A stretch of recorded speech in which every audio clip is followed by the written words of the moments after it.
welcome to a very special program. My name is Paul Crouch Jr. I'm here with a very special new friend of mine, Mario DeMatteo. How are you, my friend? Very good. How are you doing? Good to see you. We have one of the most interesting and I think cutting-edge projects that I want to talk to you about today, and something that I grew up with. I think my generation, Mario, grew up with Spider-Man, Superman.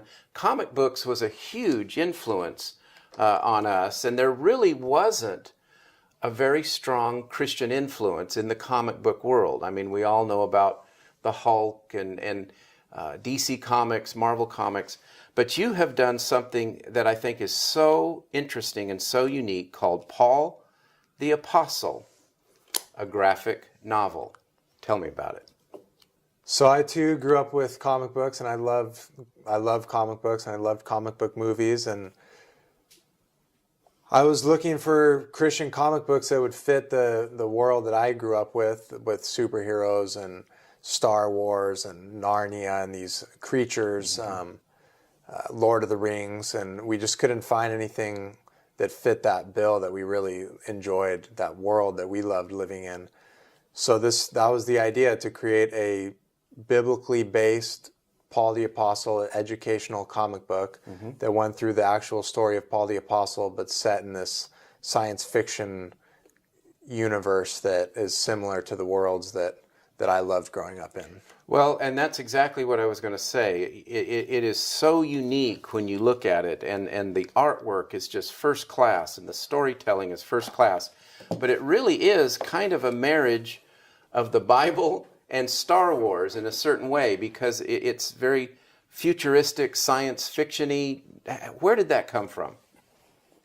That science fiction idea came from just a long history of growing up loving Star Wars, loving the Ninja Turtles, and Narnia, and wanting to create something that spoke mostly to me, but I knew that other people would really enjoy that world as well. So we wanted to create something that was unique and valuable for the kingdom of God to actually spread the message in a new, unique way. Yeah. Well, and I love the fact that you picked Paul. I mean, he literally is probably the most prominent character. As you know, he wrote 2/3 of the New Testament. His story is so unique and something that I think needs to be explored more, because, you know, he grew up, as you know, persecuting Christians, killing Christians, and then became really the main spokesperson for our faith. Why Paul? How did you come to choose him? Paul has always been a really inspirational figure for me.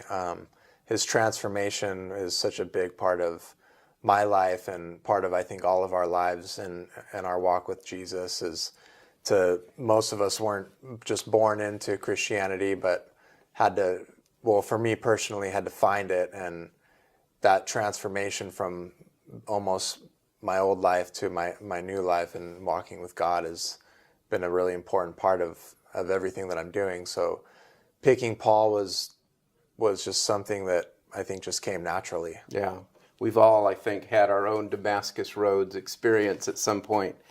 But let's take me back a little bit. I mean, people can see that you are in a wheelchair, and good-looking young man. I grew up, I'm sure, playing sports and you know, athletics. But tell me about your injury and what happened. So in 2004, I was on a surf trip in Costa Rica, and nearing the last day of my trip, I made a tragic mistake of diving into a swimming pool, a shallow swimming pool, and broke my neck. And that was a pretty life-transforming situation, to say the least. Yeah. And that has led me to be in a wheelchair. I'm a quadriplegic. I'm lucky that my arms work, but so that was kind of the story of that. What was your walk with the Lord like at that point? Where were you headed with your life at that point? I was a Christian at that point. I had gone to Point Loma Nazarene University, but my walk wasn't strong. I was definitely not on fire in any way. and I was headed probably into some sort of sales job. I was taking business classes, and I grew up with a father that was at the top of the sales world in the beverage industry. So I was headed in that direction, and that's kind of a dangerous world if you're a Christian, to be in the beverage industry. Sure. Like any industry that's entertainment, and there's a lot of temptation. So I definitely wasn't headed toward Christian comic books. Yeah. It wasn't even on my radar in any way, shape, or form. And that, to me, is really, I think, part of this story, and part of the inspiration is the fact that, where would we be if? We can all, ask that question. And when God closes one door, he always opens another. Has that Definitely. been your experience? Oh, without a doubt. Yeah. This project alone is just seeing, not just this project, but my life since my injury. I've just really relied on God to guide me through this, because it's a place where you can get really bitter and angry and question why this happened. But luckily I had a really good support system and a really amazing family, that I never was angry at God. I felt like it was my decision to jump in that pool. It was my fault. I mean, I grew up with swimming pools and learned to not dive into a swimming pool, but in that tragedy, I think God has really allowed me to use it in a really powerful way, and just watching him move through this has been pretty awesome. Wow. Take me back a little bit. I know it's going to be a little hard, but you're laying, I'm sure, in a hospital bed somewhere, and they give you the news.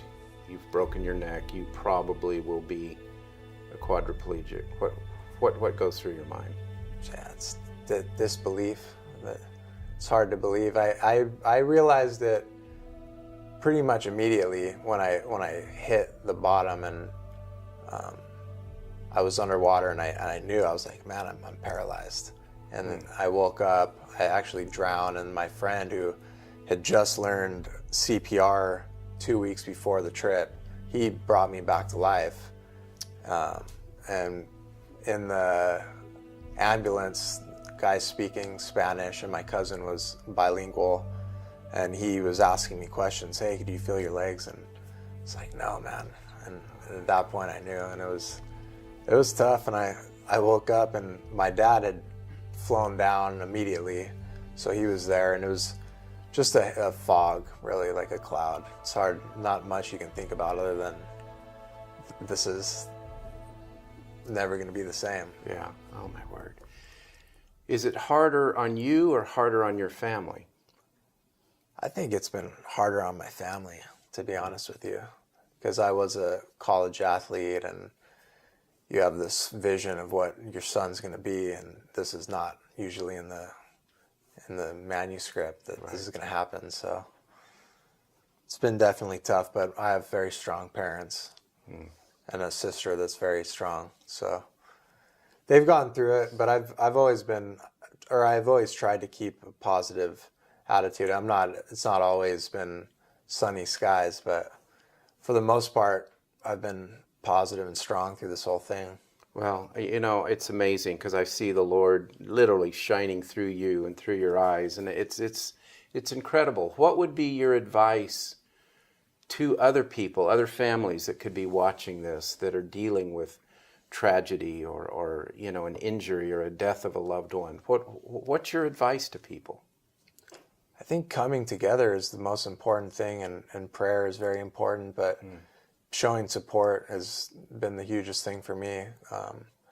Having a strong support system was probably the biggest thing that kept me very positive, and always just knowing that God was going to work through this, and that there was kind of it's kind of cliche, but a light at the end of the tunnel was always there. It was never a moment where I felt like this was it. And yeah.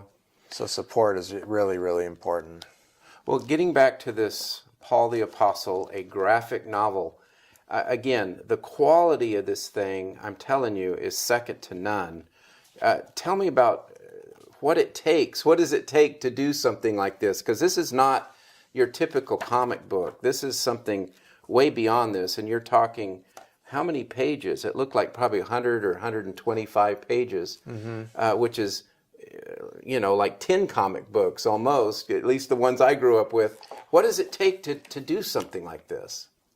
So this book, this idea came into my mind about 5 years ago. I was getting my master's degree in English, and I knew I wanted to get into the comic book industry and do comic books, and it was always kind of Christian comic books was on the forefront of my mind.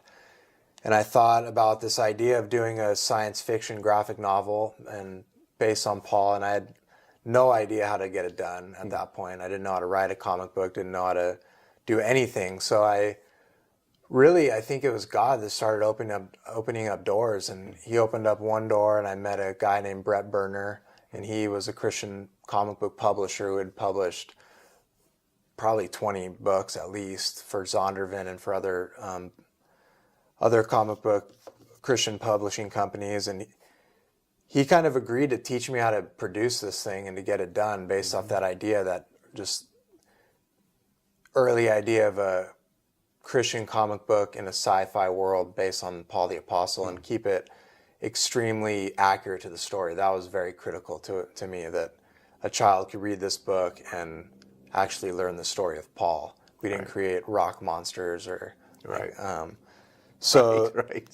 in Noah. Exactly, I hear you. So he actually got me in touch with a professional comic book writer named Ben Avery, who had written a bunch of books, and he loved the idea, so he decided to write the script for me based off my vision and my direction. And then we got connected with Mark Harmon, an up-and-coming illustrator who loved the idea, and he agreed to join the team and do the illustration. And then it was just years of, it took a long time, a lot of work from pencil. Every single drawing I looked at and art directed and made changes and decisions and coloring, and the whole process was very, very long and tiresome, but really rewarding to see the vision come to fruition. Because this is, like you said, years in the making, not weeks or months, right? No, it took a long time. And where does the story start and where does it end? Kind of what section of Paul's life did you cover? So it starts at the end of Paul, where we know from the theologian and historian Eusebius that Paul was in prison at the end of his life in Rome with Emperor Nero, was going to actually be his judge. And so it starts at the end of his life in prison, then we flash back, and it starts at the beginning where the stoning of Stephen is really the beginning of what we know of in the book of Acts. So it takes us from the stoning of Stephen all the way through Acts, and there's a few moments that we learn about his life in Galatians, but it basically sticks to the book of Acts very, very accurately. We don't really invent much. In terms of dialogue and stuff, we don't know exactly what he said when he was talking to Barnabas and characters, but we stuck to the script of Acts pretty much to a T. Yeah. Well, like I said, I can't say enough about the quality, and as you and I are talking, people are seeing some of the artwork and some of the images, that are inside this incredible book. What do you hope young people take from this? What's your goal? What effect do you want to have on people's lives? So our intention with this project has always been one of ministry and education. So we wanted to inspire young kids and adults and families to read this together, to really get kids and parents pumped up on Jesus and really loving the Bible. And this book was never to replace or enhance the Bible. It was always to direct people back to the Bible in a unique kind of different new way that might be contemporary for young kids, that is speaking in a language that they already love and understand. Yeah. What would you say to maybe the fundamentalists or the older people that go, oh my gosh, Paul did not look like this, and what are these robots and what is this? Because it has such a different look and feel. What do you say to them? I definitely think that it's going to scare some people off, but I think that's kind of the. That's a good thing. I'm not afraid. I'm not afraid of that. I think one thing we would say is that if you're looking at some of these classic works, Lord of the Rings, who he was a Christian, Narnia, obviously C.S. Lewis was a strong Christian, and then going all the way to one of my current heroes is modern day heroes is the Veggie Tales, and that whole story is in vegetables. So if you can accept vegetables, then I think you can accept like a strange fox man as Paul. So yeah, I agree. Absolutely agree. How do people find this? How do they get in touch with you? I want one. How do we do it? So we have a website. It's baretruthcollective.com. That's the name of my publishing company. I have a couple guys that are partnered with me. And so it's Bear Truth, that's BEAR, Truth Collective. And it's on there, and we're hoping to get into stores at some point, but we're just starting small and kind of going from church to church and starting from a really small grassroots kind of start for this whole project to seed it around and hopefully spread it throughout the country. Yeah. Well, and I can say firsthand to pastors, youth leaders, get this. This is so unique and so different. And I think it is going to grab the attention of some of these kids because, we are so bombarded, especially the youth, with our phones and iPads and computers. And, we've got the superheroes and Marvel and DC, and they're just so bombarded with noise. But to have the truth of the gospel presented in a contemporary way, that's what this is all about, is it not? Definitely.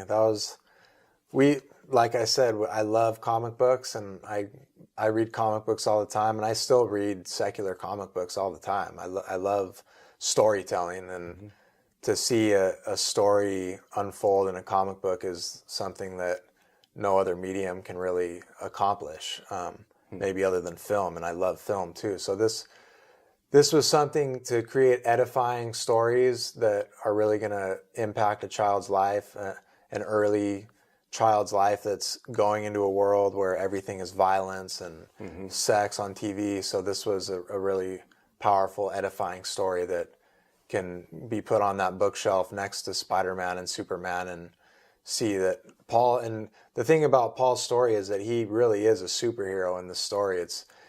The book of Acts is so amazing, but sometimes we get lost by the length of Acts, or that it's more of a almost like documentarian where Luke is just telling he went here and he went here and he went here, but you forget that he faces this sorcerer and blinds him. He heals many sick and diseased and disabled and brings a demon out of somebody. Right. So it's a really powerful superhero story in itself. Yeah, I totally agree.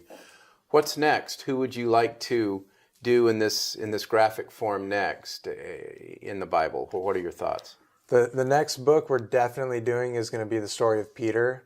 Wow. And because he's obviously an amazing, very important character in the Gospels and also in Acts.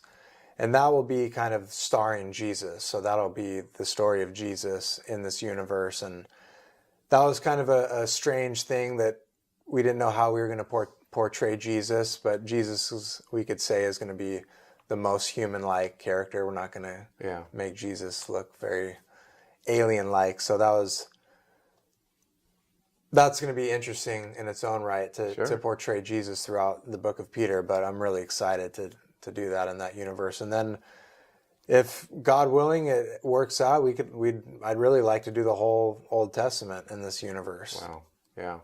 And what about animation? I think comic books so easily, and we've seen it now with Marvel and DC, are transforming into not only cartoons but full-length motion pictures. What are your thoughts on that? I absolutely love animation, so I see this thing translated into animation very easily, and we would love to do that in the future. Right now we're just focusing on books and creating these awesome stories, and again, if doors open and God willing that's something in our future, I'd love to absolutely love to be in animation. That's Yeah. a dream of mine. Well, like I said, I encourage you to check this out, get involved. Again, somebody could invest in 100 of these books and give them to a youth group, give them to their church. Use this as a missions tool. Use it as a way to propagate the gospel. And you can be a missionary into places that you may not even understand or ever know. And that's the beauty of something like this. If you get involved, invest in good product, sow your seed in good soil, people's lives and young people will be touched and affected. And that's really what you want. Thank you so much. Yeah. Bless you. Bless you. Thank you so much. And this is one audience that I can turn to and truly say, pray for this young man right here. He is a modern day missionary using his talents to change and affect people's lives. And that's really what it's all about. Like you said, this may not be the journey you had envisioned early on, but God is going to use you mightily, I assure you. Thank you so much. Thank you. Pray for Mario. God bless you. Thank you. And we'll see you next time.